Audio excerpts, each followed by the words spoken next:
Hello and welcome. I am the Restless Kaiser, and once again we are modelling for advantage. Today's feature is about Revolution, Rebels and Renegades.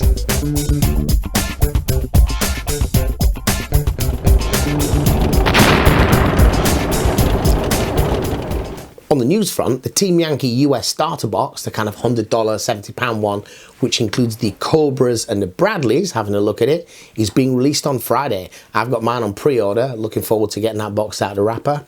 The other piece of news I've got for you is that the website is up and running, modellingforadvantage.co.uk. I'm not going to try and trick you here. It is fundamentally support us and buy merch from our store website. There's not really any content on there that you're not already aware of if you watch the show.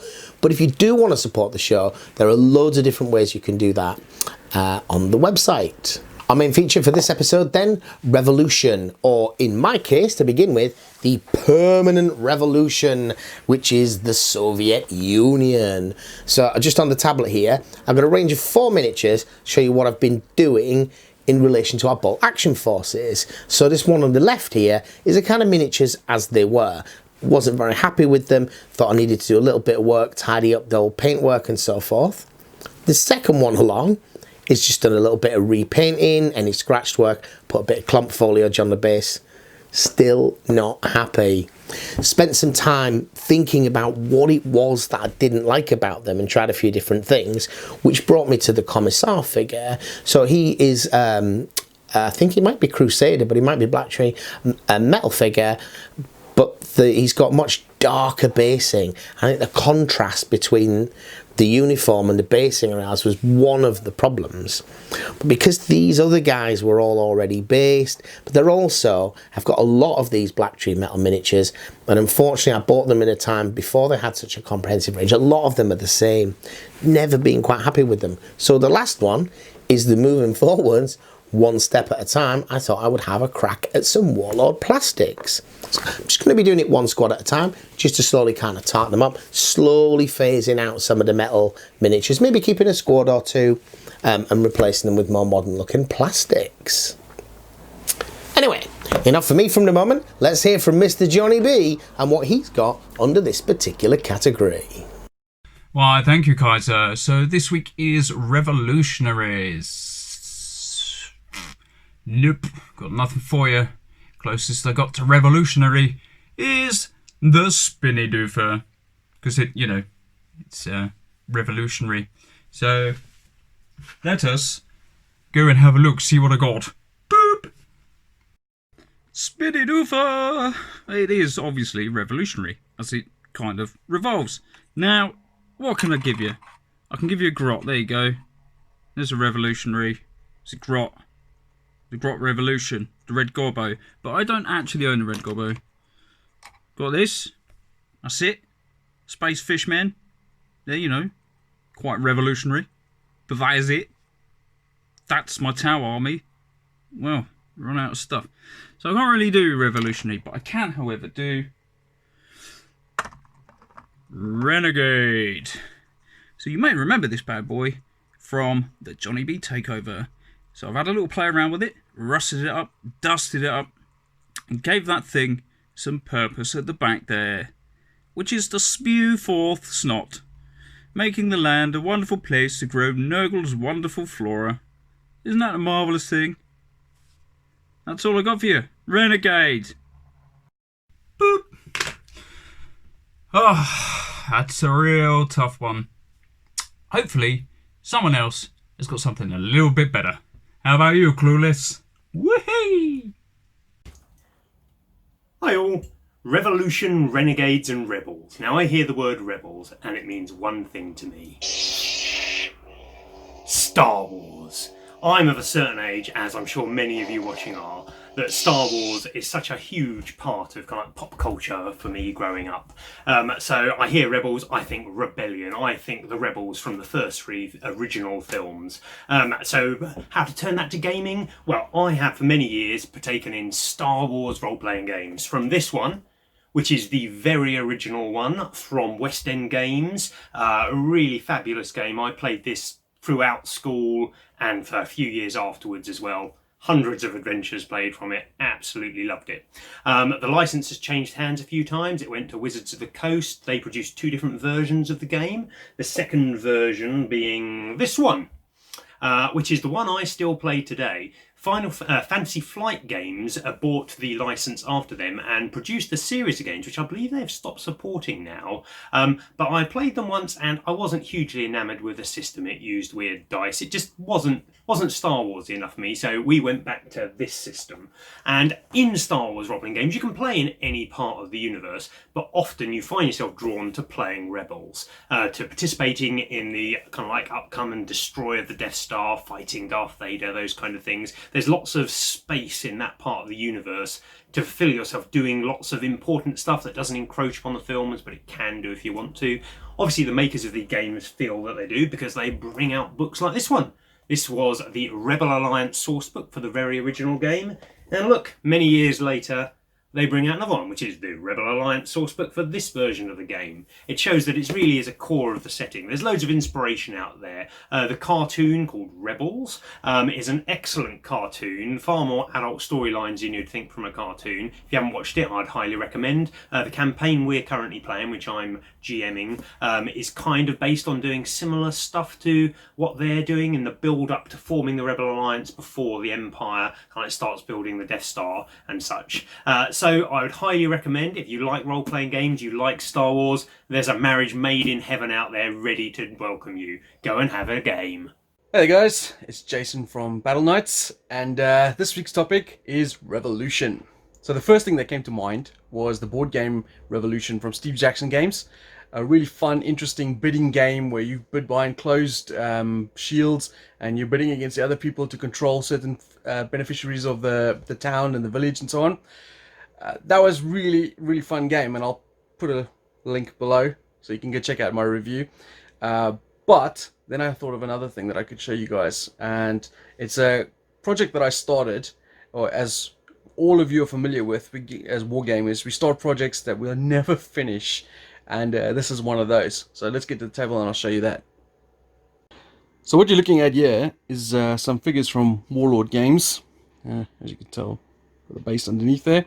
I picked these up secondhand from a friend, and I picked up the Rebels and Patriots blue book from Osprey Games. I love the Osprey Games range of rule books. They find interesting sort of beer and pretzel style little skirmish war games, and this covers a vast array of different types of topics that I can play with. So the one I was going to go with was the American Revolution War, and I got, as you can see, a big batch of secondhand miniatures. So it was a starter box.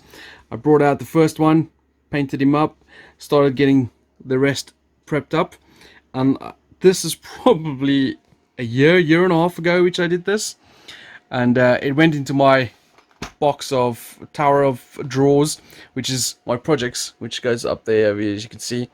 Most of them are filled with commissions and stuff like that, but there are some projects in there that I've been working on for ages, and these are one of those. So American War of Independence, and you can do the American Civil War, you can do the Colony Wars, you can do all sorts of cool stuff with this rule set.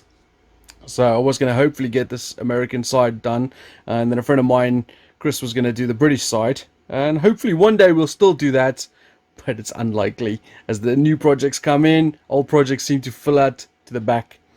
Any of you guys suffer from this problem? I bet there's a lot of you. So comment below if you do. Thanks for watching. I think everyone loves a bit of Star Wars, don't they?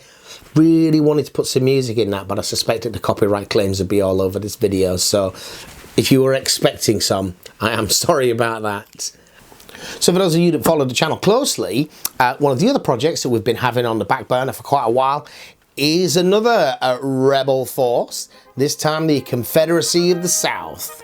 The 10mm Black Tree Confederate figures, I'd largely painted enough infantry to get us started using a bit of black powder, but Johnny B wasn't getting very far, so I took his Union from him and I've made a start on these. I'm not sure how and when we're going to find time to fit it within the schedule, but I do like older style mass battle games, and I'm hoping to get some black powder on the channel at some point in the not too distant future, because you know, everybody wants to go back to Dixie.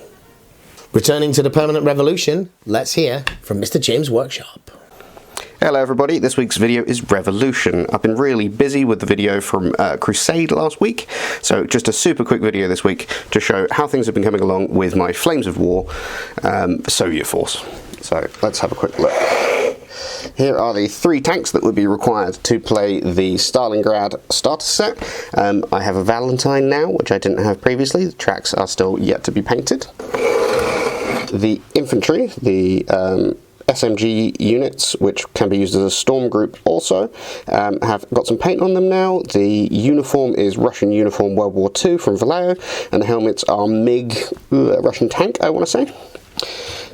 The 72mm guns have not had any advancement, but I do want to show something very quickly, is that, as Kaiser mentioned previously, it's great to leave the cannons completely disconnected, all the artillery guns, so that you can swap them in and out and you don't have to paint entire bases over and over again. Let's have a very quick look at the forces overall. So this is 51 points. The Kaiser is very generous to allow me that extra point. We've got some 72mm, some T60s, there's one of those bad boys missing, a unit of 40-34 earlies, a unit of 3, including a commander that you might not be able to see there, an SMG group that is 51 points. So we're going to be playing some games fairly soon, I hope, and this is the force that I will be using. Thank you very much everybody for watching this video, and I hope to see you all next week. Thank you, James. I'm hoping to get that introductory game just from the Stalingrad box set on the channel as soon as we can after this lockdown, really. We've not had any Flames of content for a while, and I do really enjoy it. I had a chat with paintalltheminis.com on their podcast recently, and he was asked a lot of questions about my past and so forth, which was, you know, presumably of interest to his listeners, I think. But it made me take a few trips down memory lane about things that I'd done a long time ago, or things that I had been interested a lot in the past and haven't done for quite a long time, especially in the wargaming scene. So one of those things was that at university, my special subject was the Wars of the Roses. I spent longer studying Richard III than he was king, for example. And being a Yorkshireman living in Lancashire, it's quite important to me. I had a bit of a look around to sort of make a start on some medieval games and came across the fact that Johnny B has already played some Lion Rampant. This is not a big scale battle, but it is a place to start a Wars of the Roses retinue in a game that we're reasonably familiar with scenery that we can already use. So I'm hoping this is more of a long-term project, to start collecting that force and putting it together. Last contributor on today's topic is Mr. James Green, or the now relabelled Jimotech. Tell him, Jim. Hello and welcome to the House on the Hill. For centuries there's been stories varied about how this place is haunted. Stop bugging around with the lights! Hi! As I was saying, let's have a look at some of these stories. So here we are in the house. As I say, hundreds of stories of things that have gone on in this house. Limitless possibilities, and all of them twisted by time. Here we have our adventurers. There's 6 minis that can represent 12 total characters, and there's no order in which you have to have these. These are their double-sided stat blocks. They have a starting value and a minimum value. If you drop below that on any stat, you die. So, we start here in the entrance hall. We're all friends, we're all here to explore. But is everyone going to stay friends? Is everyone going to stay exploring? We'll find out. Even now you can hear the mad driller. So as you explore, you have a movement speed. This tells you how many spaces you can go. If you explore a new area, you flip and you end up in a new room. This room might have an icon. This ends your move and you draw from the relevant pile. These can be events, items, or omens. Events, as it says on the tin, do something. Items, much like most games, power you up. And omens can be a great buff, but once you activate it, you have to roll the dice and roll lower than the amount of omens you've had revealed. Otherwise, the haunt begins. Oh, stop playing around with that. Oh no, she's dead. She's dead. I'm off. So now that the haunt's begun, we're hiding, trying to save our lives, trying to stop this thing, trying to escape. You can always consult the rulebooks. There's one for the survivors, one for the traitor, and one for general rules. Who the traitor is and what the traitor type is decided by what was found and where it was found. Was it a skull in the kitchen? Was it a rusty pipe in the library? We don't know. All we know is it's after us. So I was caught by the frothing berserker and now I'm dead. But at least there's another 49 possibilities why I don't die. Professor Longfellow and Ox Bellows? Looks like the Kaiser and John to me. Shifty. Very shifty. Ooh, spooky. I've played that game a few times. Quite enjoy it. If you become the traitor, if you become the traitor, you suddenly become massively powerful. And it's an interesting mechanism because you just didn't know that that was going to happen until that point. At this point in the show, I always recommend a YouTuber to you, someone I watch and enjoy. And today, I'm going to hear from Justin from Basic Miniature Painting. Tell him, Justin. Right, good morning all. Here's Justin from Basic Miniature Painting, but you can call me the BMP. If you like me, you like your Napoleonics, your historical miniatures, then this is the right channel for you. I've been painting for the last 20-25 years and I fell into this passion now of painting historical miniatures. Now they range from 6mm to 54mm. So if you're always after tutorials, how to paint, historical figures, anything like that, ranging from Romans, Gauls, Vikings, American Civil War, American War of Independence, the Battle of Waterloo,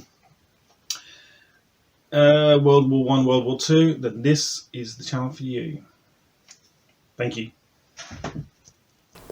With all the hullabaloo about Games Workshop's 9th edition Warhammer 40k, no episode would be complete without something from them, I guess. So here's Clueless Mike with a little Kitbash for you.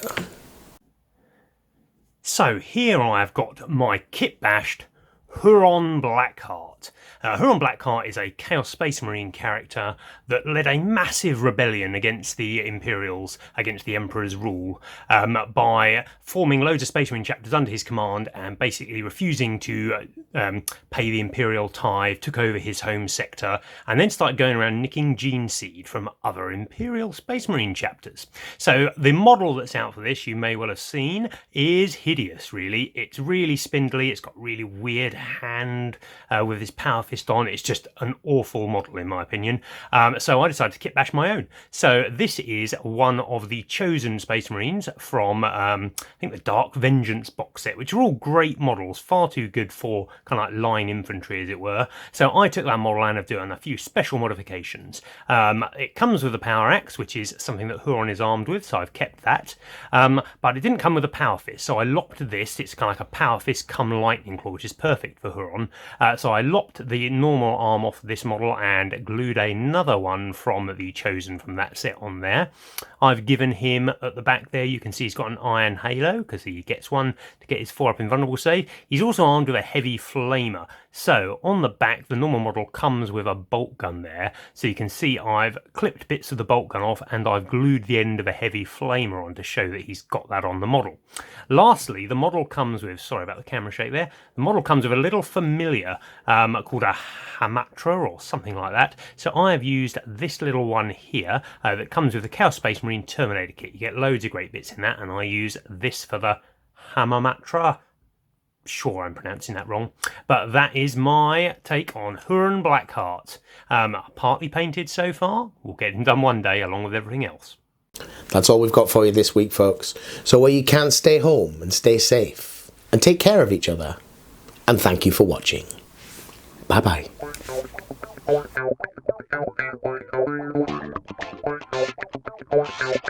If you're still here watching the credits scroll past waiting for the blooper reel, ask yourself, have you left a comment?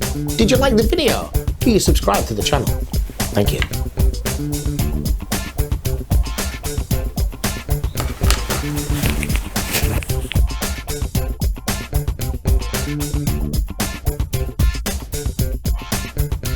This one for this bit.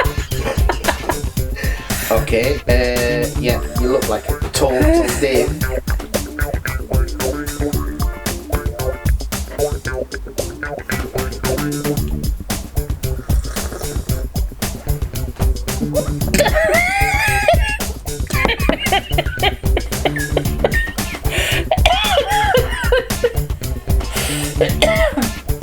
No, you can't use that as an outtake. You've got to be joking me. That is so going in. No, it's not. It is. Don't die. Who's going to care for a child? Stop going in. I'm going to delete it.